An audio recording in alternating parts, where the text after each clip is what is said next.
Dans cette formation, nous allons voir comment on peut piloter le GPIO de notre Raspberry Pi.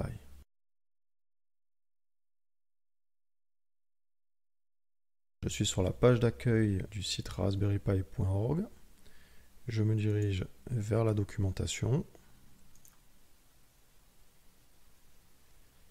Je vais sur le guide.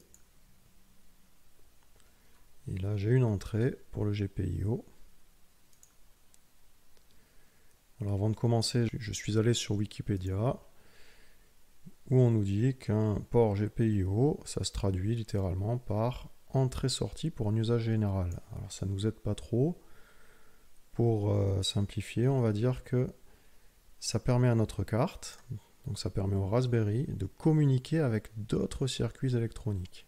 On nous dit dans la documentation que ces broches, alors un pin c'est une broche, le Raspberry dispose de 40 broches. Mais chaque broche nous permet de nous connecter au monde extérieur. Alors, le monde extérieur, au niveau électronique, ce sont des actionneurs, par exemple des LED, des moteurs ou des périphériques d'entrée. Alors ça peut être un simple bouton poussoir, ça peut être un clavier, ça peut être un capteur. Voilà, donc ça nous permet d'interagir en pilotant des sorties ou en détectant des entrées.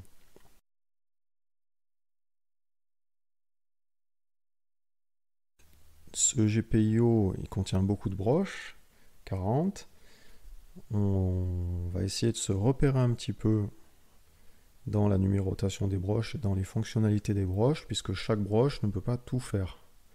Alors, on a déjà ici un petit schéma. La première chose à savoir, c'est où est la broche numéro 1. C'est la broche qui est la plus proche du coin arrondi du Raspberry. Ici, c'est celle qui est le plus proche des deux LED d'activité. Donc la LED d'activité verte et la LED Power, la LED qui est rouge. Voilà. La broche 39 et 40, elles sont proches des deux ports USB. Voilà. Il faut faire attention à ne pas le prendre à l'envers. Parce que le Raspberry n'est pas protégé contre les surtensions, les surintensités, les inversions de polarité. Je vais aller tout en bas. Et on nous donne un lien qui est très bien pour nous repérer. Je vais l'ouvrir. Voilà. Alors ici, on a le diagramme qui est interactif. Et un peu plus bas, on a un diagramme que l'on peut agrandir et qu'il est même conseillé d'imprimer, où on va retrouver toute la numérotation des broches et leurs fonctionnalités. Alors une chose à savoir, c'est que par programmation, on peut utiliser deux numérotations différentes. On a les chiffres qui sont un peu plus gros ici, donc 2, 3, 4, 17, etc. C'est la numérotation que l'on appelle BMC, c'est la numérotation du chipset du Raspberry. Contrairement aux 4 petits numéros qui sont ici, 1, 2, 39, 40, c'est la numérotation on appelle ça la numérotation de la carte, la board. Donc il commence toujours par 1, 2, 3, 4, 5, 6, etc. jusqu'à 39, 40. Donc toutes les broches qui sont situées en bas du connecteur, c'est des numéros impairs, et toutes les broches qui sont au-dessus, ce sont des numéros pairs. Par exemple, la broche numérotée 4 en BMC, c'est la broche numéro 1, 2, 3, 4, 5, 6, 7. C'est la broche numéro 7 du connecteur ou de la carte. Voilà. Alors, chacun choisira sa numérotation préférée. Moi, personnellement, je préfère utiliser les numérotations du connecteur. Donc, je sais que la broche en haut et qui est proche de la LED d'activité, c'est la broche numéro 1. Autre remarque très importante, le Raspberry est compatible 3V3 uniquement. Donc si on veut détecter une entrée, on ne peut pas lui envoyer du 5V, c'est très dangereux, on risque de griller la broche. On est limité à 3V3. Les deux broches 5V que l'on trouve ici donc la broche 2 et la broche 4, elles sont destinées à alimenter des montages en 5 volts, mais pas à être branchées directement sur les autres broches. Alors je vais retourner sur le diagramme interactif. Alors au-dessus du diagramme, j'ai des raccourcis. Donc je peux par exemple en un clic afficher toutes les masses.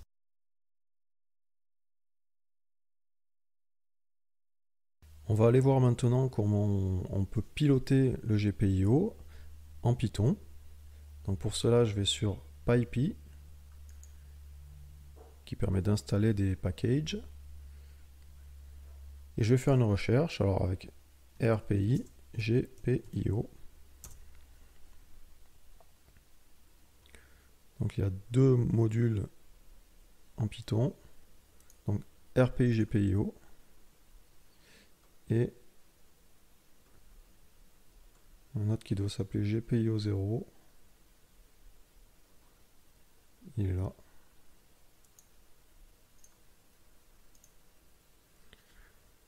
Alors, GPIO 0, on va commencer par celui-là. Il y en a une documentation qui est très bien faite sur Read the Doc. On va y aller.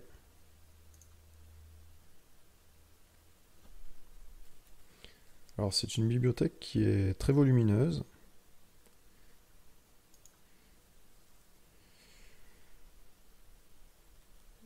Alors, on nous explique qu'on est obligé d'utiliser la numérotation BMC. On ne peut pas utiliser la numérotation de la carte, contrairement à l'autre bibliothèque, RPI-GPIO, sur laquelle on peut choisir BMC ou board.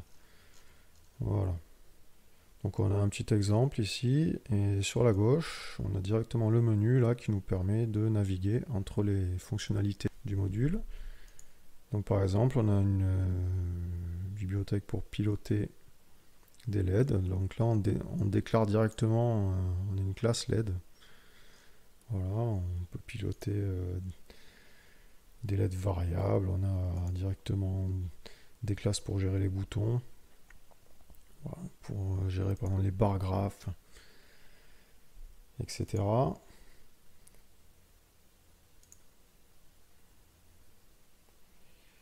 Au niveau des entrées, on a des classes pour les boutons, des capteurs de lignes, des capteurs de luminosité, de distance, etc., etc. Donc au niveau des sorties, on l'a vu hein, à peu près. Les LED, on peut piloter des servos, des moteurs. On peut faire de la PWM. On peut piloter aussi des systèmes qui utilisent le bus SPI.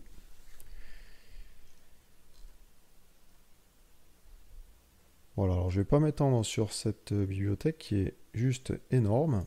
On ne va pas l'utiliser parce que pour débuter, je préfère rester un peu plus bas niveau et qu'on fasse un peu plus les choses par nous-mêmes. Donc on ne va pas utiliser directement une classe bouton. On va se débrouiller. Donc on va aller sur l'autre module, RPI GPIO. Alors la doc est ici, alors elle est un peu moins jolie. Bon, par contre la librairie est quand même beaucoup plus light. Elle a beaucoup moins de fonctionnalités. Alors il faut se rendre sur exemple.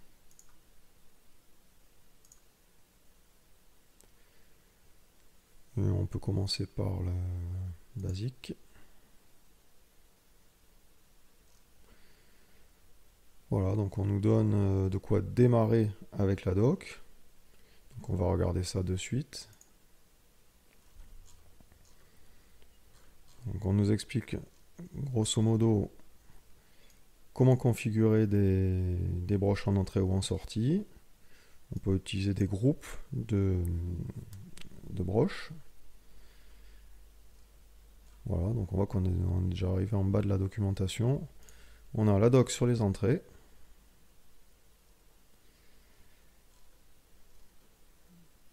Donc les événements ou ce qu'on appelle le pooling et les résistances de pull-up ou de pull-down. Voilà. Et voilà, on arrive déjà en bas de la doc. Voilà, au niveau des sorties, comment configurer et utiliser une broche en sortie. Le gros avantage de cette librairie, c'est qu'elle est très light.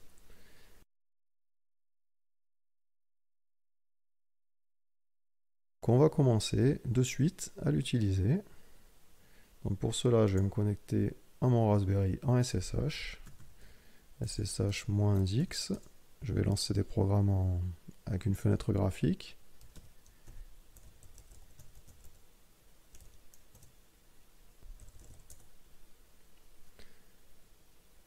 Voilà, et je vais lancer IDLE 3.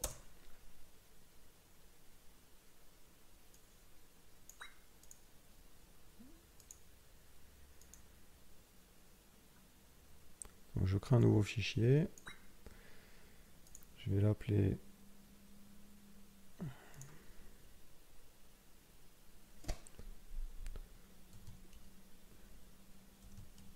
output.py. Et on va voir juste comment débuter. Alors, ce qu'on va faire, on va piloter une LED. On va faire très simple. Donc pour ça, je vais sur Output. Et je vais tester directement mon petit programme d'exemple. On me dit de faire import R. Alors déjà, on va vérifier s'il y est. On va vérifier si la librairie y est. Help. Module. Ça prend un certain temps.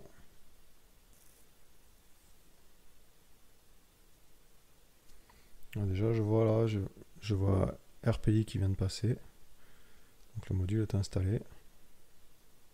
Voilà, si je remonte, j'ai RPI qui est ici.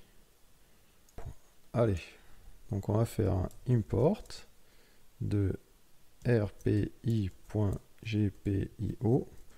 Et pour aller plus vite, je vais créer un alias, je vais l'appeler GPIO. Voilà, comme ça, j'aurai pas rpi.gpio à taper à chaque fois. Alors déjà, on va choisir la numérotation. Donc on a le choix entre BMC ou board. Donc c'est gpio.setMode, gpio. Alors ici, on choisit board dans l'exemple, ça tombe bien, c'est la numérotation que je préfère. Alors au-dessus, je vais rajouter une ligne, je vais l'appeler pin égale, et le pin que je vais piloter, j'ai dit que c'était le pin numéro 16. Pin 16. Je retourne sur mon exemple. Je dois déclarer si ma broche va être une broche en sortie ou en entrée. Donc pour cela, c'est gpio.setup. Alors là, je fais pin. On pourrait très bien taper directement 16, mais si je veux changer la broche, ça ira plus vite. Pin. Et c'est gpio.out.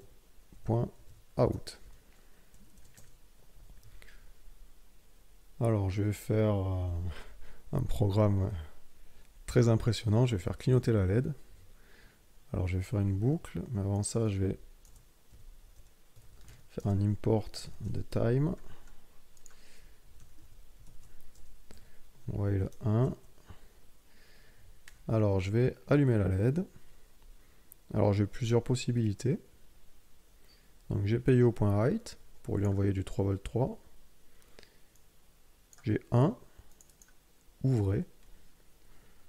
Bon, on va faire au plus court. gpio.output pin 1. Voilà, je vais faire un time.sleep d'une seconde. Je vais faire un copier-coller. Et là, je vais mettre 0. Voilà. Allez, je vais lancer mon programme. Donc j'appuie sur F5. Je sauvegarde. Donc là, j'ai mon programme qui s'est lancé et j'ai ma LED qui clignote toutes les secondes.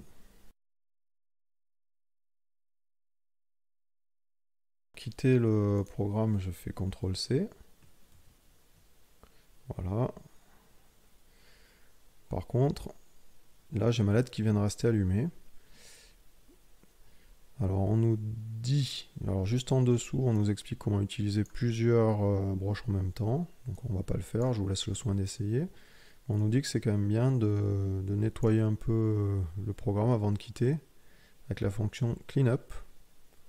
Donc on va rajouter un petit cleanup à la fin du programme. Alors on peut faire par exemple un try catch, un try except.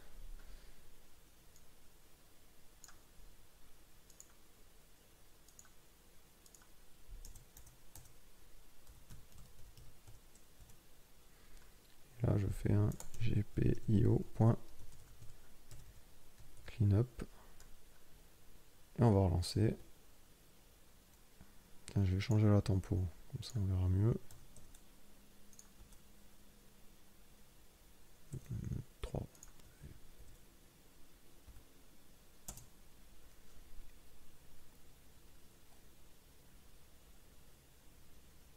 Donc voilà l'intérêt du cleanup, hein.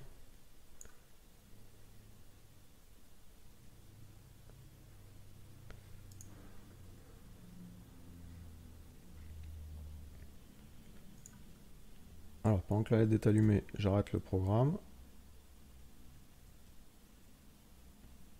Voilà, et là cette fois-ci mon programme a été quitté proprement. Si je le relance, je ne devrais pas avoir l'avertissement. Voilà, donc là le programme se lance correctement, sans problème.